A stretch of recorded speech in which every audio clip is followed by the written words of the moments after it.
બોલીએ રામદેવજી મહારાજ નો જય।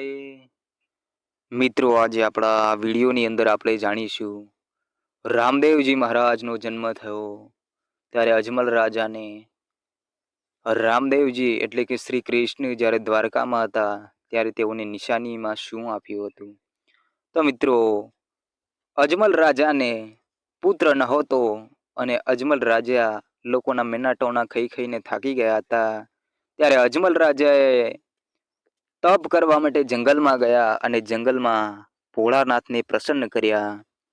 ત્યારે તપ કરી અને ભોળાનાથને પ્રસન્ન કર્યા અને ભોળાનાથે જે રીતે કહ્યું કે તમે દ્વારકા જાઓ ત્યાં તમારા સમસ્યા જે છે તમારી એનું નિવારણ થશે।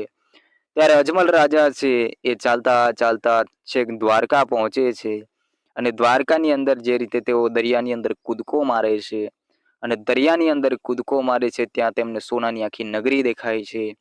ત્યારે તેઓ આ સોનાની નગરીનો રાજા કોણ છે તે પૂછવાનો પ્રયત્ન કરે છે। ત્યાં તેઓને ત્યાંના લોકો છે અંદર દરિયાની અંદર તે બતાવે છે કે આ સોનાની નગરીનો રાજા ભગવાન કાળિયો ઠાકર શ્રી કૃષ્ણ પોતે છે। ત્યારે તેઓ શ્રી કૃષ્ણની આ દ્વારકા નગરીમાં પ્રવેશ કરે છે અને જે રીતે દરિયામાં ભગવાન તેઓને હાજરા હજુર મળે છે ને તેઓની સાથે રામદેવજી છે તે પુત્રની માગણી કરે છે અને સાથે જ કહે છે કે મારે તમારા જેવો જ પુત્ર જોઈએ છે।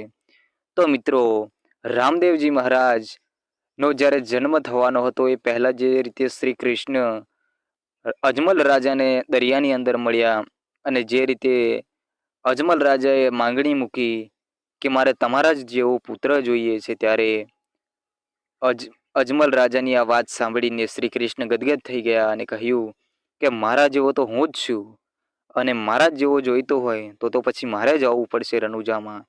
ત્યારે મિત્રો શ્રી કૃષ્ણ છે એ પોતે રણુજા આવવા તૈયાર થઈ જાય છે।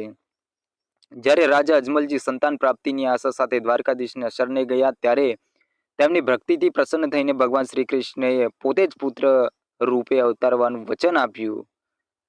લોકવાયકા અને ભજનો મુજબ રામદેવ પીરના જન્મ અવતાર પહેલા ભગવાન દ્વારકાધીશે રાજા અજમલને કુમકુમના પગલા જ્યારે પડશે ત્યારે મારો જન્મ થશે ત્યારે મહેલમાં કુમકુમના પગલા આપોઆપ પડાશે।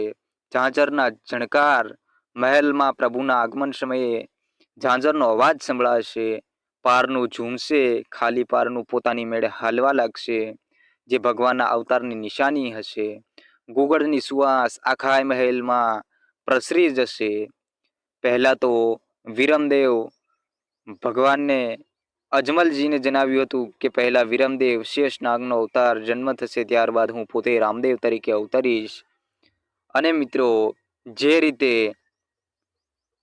અજમલ રાજાને બીજી પણ નિશાનીઓ આપી જેમાં રત્નકટોરો આ રત્નકટોરો એક દિવ્ય પાત્ર વાટકો હતો તે ભગવાનની પ્રસાદી અને આશીર્વાદના પ્રતીક રૂપે આપ્યો હતો। ઘણી જગ્યાએ ઉલ્લેખ છે કે આ કટોરો સત્ય અને ભક્તિનું પ્રતીક છે। સાથે સાથે વીર ગેડી અને દડો ભગવાન શ્રી કૃષ્ણએ પોતાની રમત ના સાધનો એટલે કે ગેડી લાકડી અને દડો અજમલજીને આપ્યા હતા। ભગવાને કહ્યું હતું કે જ્યારે આ ગેડી દડો લઈને બાળક મહેલમાં રમતું દેખાય ત્યારે માનજો કે મારો અવતાર થઈ ગયો। તો મિત્રો આ જ રીતે ભગવાન શ્રી કૃષ્ણ છે તે અજમલ રાજાને આ રીતે પોતાની નિશાનીઓ આપી હતી અને ત્યારબાદ રણુજાની અંદર રાજા અજમલના દરબારની અંદર રાજા અજમલના મહેલની અંદર રામદેવજી મહારાજનો જન્મ થાય છે અને આખું વાતાવરણ છે એ ખૂબ ઉત્સાહમાં ફેરવાઈ જાય છે। તો મિત્રો આ જ રીતે રામદેવજી મહારાજનો જન્મ થયો હતો। તો મિત્રો વિડીયો સારો લાગ્યો હોય તો વિડીયોને લાઇક કરજો, ચેનલમાં નવા આવ્યા હોય તો ચેનલને સબસ્ક્રાઇબ કરજો અને આવા જ અવનવા વિડીયો જોવા માટે આપણી ચેનલની અંદર આવતા રહેજો। તો બધાને જય બાબારી, જય શ્રી રામદેવજી। તો મળીશું મિત્રો નેક્સ્ટ વિડીયોમાં।